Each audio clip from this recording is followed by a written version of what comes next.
Assalamualaikum warahmatullahi wabarakatuh. Halo teman-teman, perkenalkan kami dari kelompok 7 untuk tugas Sistem Informasi Akuntansi. Di sini ada saya sendiri, Anggita Dwi Yuliasari, ada teman saya Jainur, ada Mustika, ada Rizky Novi, dan yang terakhir ada Tony. Di sini kami akan mengulas tentang flow diagram jual beli secara online. Sebelumnya, saya akan menjelaskan sedikit tentang apa itu flow diagram. Jadi, flow diagram adalah suatu proses data yang menggambarkan data dari mana asalnya dan kemana tujuannya. Kita bisa menyebut input-output data dalam sistem.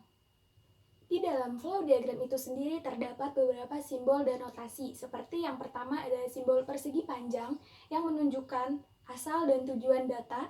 Yang kedua ada simbol lingkaran, menggambarkan proses aliran data masuk ditransformasikan ke aliran data keluar. Yang ketiga ada tanda panah, yaitu menunjukkan aliran data. Dan yang keempat ada dua garis sejajar secara horizontal untuk menunjukkan data tersebut tersimpan di mana.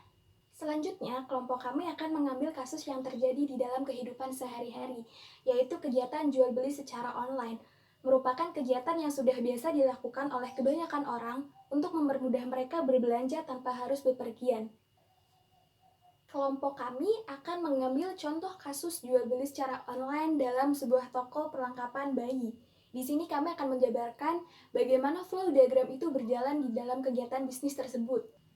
Dalam suatu kegiatan bisnis, sebelum kegiatan berlangsung, kita harus memiliki dan merancang sebuah sistem informasi atau sistem informasi penjualan, karena dalam kasus ini kita berperan sebagai penjual produk secara online yang nantinya akan disajikan dalam sebuah diagram konteks penjualan yang berisi sistem informasi penjualan toko. Ada dua elemen, yaitu customer dan admin. Data awal yang dihasilkan oleh admin penjualan merupakan kegiatan yang berasal dari input produk ke dalam situs online yang dijadikan tempat untuk melakukan kegiatan penjualan. Ketika admin sudah melakukan input barang atau produk secara detail dan sesuai dengan stok yang di gudang, maka akan menghasilkan output berupa laporan data produk siap terjual, yang mana customer sudah bisa mengakses barang atau produk di dalam situs online tersebut.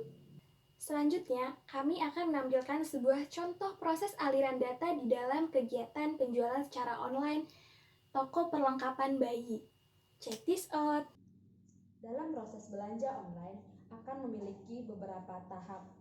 Yang pertama adalah customer order. Dalam customer order ini adalah interaksi antara customer dengan marketing, di mana dalam pembelanjaan online, marketing akan membalas chat masuk dari customer untuk mengkonfirmasi pesanan. Setelah pesanan terkonfirmasi, marketing akan mengirimkan bukti atau total tagihan kepada customer agar customer dapat melakukan pelunasan. Setelah customer melakukan pelunasan akan tagihan pembayaran jumlah total barang yang dibeli, maka customer akan mengirimkan bukti pembayaran kepada marketing. Setelah itu, marketing akan melakukan proses selanjutnya, yaitu proses input. Tahap selanjutnya yang dilakukan adalah pengecekan mutasi, di mana dalam video ini kita akan melihat bagaimana admin keuangan akan melakukan pengecekan mutasi terhadap transferan customer apakah berhasil atau tidak. Jika berhasil, maka admin keuangan akan melanjutkan proses ke tahap selanjutnya, yaitu melakukan printan surat jalan sesuai dengan pesanan customer. Dan setelah itu, surat jalan akan dinaikkan ke anak gudang.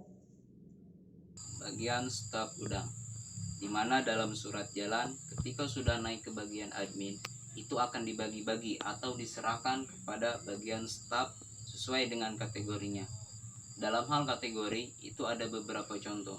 Contoh yang pertama, kategorinya bisa bagian staf untuk pembelian sepatu.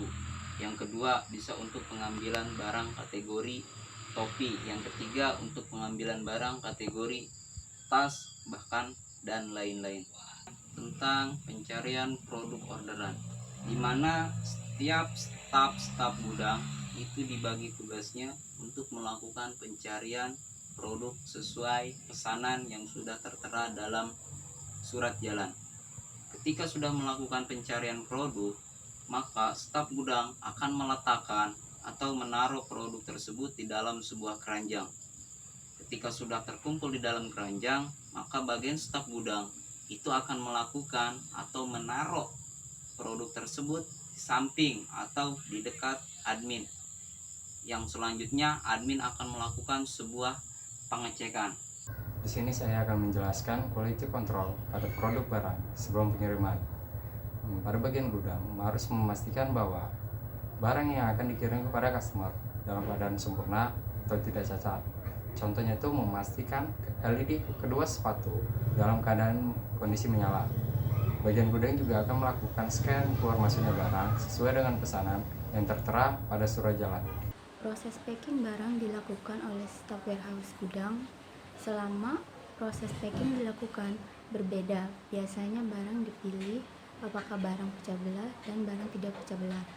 Untuk barang pecah belah biasanya di-packing menggunakan bubble wrapping agar barang tidak pecah atau tumpah selama proses pengiriman. Lalu untuk barang tidak pecah belah dibungkus dengan plastik biasa berkedap udara agar mencegah barang tersebut tidak basah atau rusak. Kemudian dibungkus kembali menggunakan box kardus dan tidak lupa menempelkan label barcode dan nama si pemesan serta alamat customer pada bagian luar box. Selanjutnya, setelah barang selesai di-packing, barang disiapkan untuk di-scan jumlah paket barang keluar, lalu di-packing kembali menjadi satu koli atau satu karung.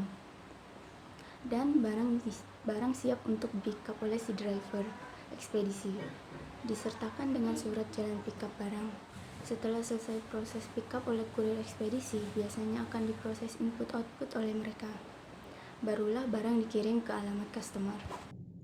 Nah, jadi kita sudah melihat secara langsung bagaimana proses pembelian barang secara online. Dapat disimpulkan dari kegiatan ini bahwa flow diagram yang ada dalam kegiatan tersebut adalah adanya data awal, terus adanya interaksi antara marketing dengan customer yang memproses suatu pembelian barang dari orderan diterima, ada bukti pembayaran, setelah itu diinput dan proses pencarian barang, packing sampai dengan ke ekspedisi. Cukup sekian penjelasan dari kelompok kami, semoga bermanfaat. Kami Dari Kelompok 7 Mengucapkan Terima kasih.